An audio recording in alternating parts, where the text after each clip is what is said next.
அதாங்க எனக்கு ஒரு பிரச்சனை நடக்குது, அது மட்டும் உண்மை. அது என் உயிருக்கே ஆபத்தா இருக்கலாம் இந்த மாதிரி நபர்களால. அவர் சொல்றாரு அவர் நான் வந்து குற்றமாட்டல் செய்தேன்னு, அதுக்கு ஒரு வீடியோ கட்டுறாரு. அது வீடியோ எங்க வீட்டுக்குள்ள வந்து எல்லாருமே வந்து உட்கார்ந்துக்கிட்டு என்கிட்ட வந்து என்ன மிரட்டின்னு இருக்கிறாங்க. அதான் அந்த வீடியோ. என் வீட்டுல நீ வந்து பேசிட்டு என்ன மிரட்டின, நான் அவர் மிரட்டல் செய்யறதுன்றது எவ்வளவு பெரிய அநீதியானது. அன்னைக்கு அசிஸ்டன்ட் கமிஷனர் சொன்னார், தம்பி நீ என்ன கம்ப்ளைண்ட் கொடுத்து அந்த கம்ப்ளைண்ட் மட்டும் பேசு. உன்னை குற்றமாட்டல் பண்ணாருன்னா எங்க பண்ணாங்க அதை சொல்லு, அதை ப்ரூவ் பண்ணு. அதுக்கு எந்த ப்ரூஃப் இல்ல. அசிஸ்டன்ட் டைரக்டர் ஒர்க் பண்ண அதுக்கு என்ன ப்ரூஃப்? அதுக்கு ப்ரூஃப் இல்ல. ஏன் இவர் நீதிமன்றத்துக்கு வந்து இதெல்லாம் பேச மாட்டேன்றாரு? மேலும் மேலும் வந்து மீடியாவிலேயே பேசினுக்கிறாரு. உங்களிடம் உதவி இயக்குனர் அந்த ராஜ்குமார் என்ற உங்க மேல ஒரு குற்றச்சாட்டை வச்சிருக்காங்க. குறிப்பா உங்கள்கிட்ட உதவி இயக்குனரா பணியிருந்து புரிதலுக்கான ஊதியத்தை தரவில்லை. நன்றி இந்த மாதிரி சூழலை நீங்க இதை கேட்டது. ஏன்னா இது நான் பதில் சொல்லக்கூடாதுன்னு இருந்தேன். என்னன்னா அவர் வந்து என்கிட்ட 2018 என்கிட்ட வந்து உதவி இயக்குனராக வேலை செய்ததாக சொல்றாரு. இது சம்பந்தமா என் மீது வந்து வழக்கம் கொடுத்துருக்கிறாரு. அது நான் வந்து இது அவதூறுன்னு சொல்லி அவர் மீது வந்து வழக்கம் நடத்தின்னு இருக்கிறேன். அவர் மேல சைதாப்பேட்டில் ஒரு வழக்கு நடக்குது, ஹைகோர்ட்ல ஒரு வழக்கு நடக்குது. ஏன் இவர் நீதிமன்றத்துக்கு வந்து இதெல்லாம் பேச மாட்டேன்றாரு? மேலும் மேலும் வந்து மீடியாவிலேயே பேசினுக்கிறாரு.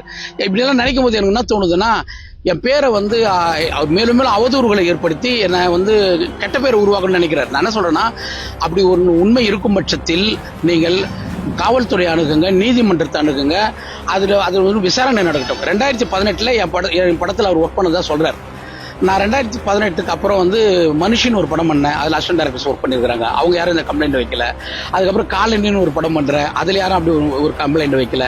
கற்பர் நகரத்துல வேற அந்த அசிஸ்டன்ட் டைரக்டர்ஸும் ஒர்க் வைக்கல. ஆனா இவர் மட்டும் புதுசா வந்து என்ன சொல்றாருன்னா, அவர் அசிஸ்டன்ட் டைரக்டருக்கு சம்பளம் கொடுக்கல, அப்புறம் வந்து நிறைய ப்ரொடியூசர்ஸ் ஏமாத்திட்டாரு, கட்ட பஞ்சாயத்து பண்றாரு. நான் என்ன சொல்றேன்னா, எதுனாலும் சொல்லுங்க, ஆனா நிரூபிங்க, ஆதாரத்தோட நிரூபிங்க. என்கிட்ட அசிஸ்டன்ட் டைரக்டரா வேலை செஞ்சாருன்னா அதுக்கு ஆதாரம் இருக்குது இல்ல. அவர் சொல்றாரு அவர் நான் வந்து குற்றமாட்டல் செய்தேன்னு, அதுக்கு ஒரு வீடியோ கட்டுறாரு. அது வீடியோ எங்க வீட்டுக்குள்ள வந்து அவங்க சித்தப்பா, அவங்க பெரியப்பா, அவங்க தங்கச்சி எல்லாருமே வந்து உட்கார்ந்துக்கிட்டு என்கிட்ட வந்து பேசிட்டு இருக்கிறாங்க, என்ன மிரட்டின்னு இருக்கிறாங்க. அதான் அந்த வீடியோ. என் வீட்டுல நீ வந்து பேசிட்டு என்ன மிரட்டின, நான் அவர் மிரட்டல் செய்யறதுன்றது எவ்வளவு பெரிய அநீதியானது. அன்னைக்கு அசிஸ்டன்ட் கமிஷனர் சொன்னார், தம்பி நீ என்ன கம்ப்ளைண்ட் கொடுத்து அந்த கம்ப்ளைண்ட் மட்டும் பேசு. உன்னை குற்றமாட்டல் பண்ணாருன்னா எங்க பண்ணாங்க அதை சொல்லு, அதை ப்ரூவ் பண்ணு. அதுக்கு எந்த ப்ரூஃப் இல்ல.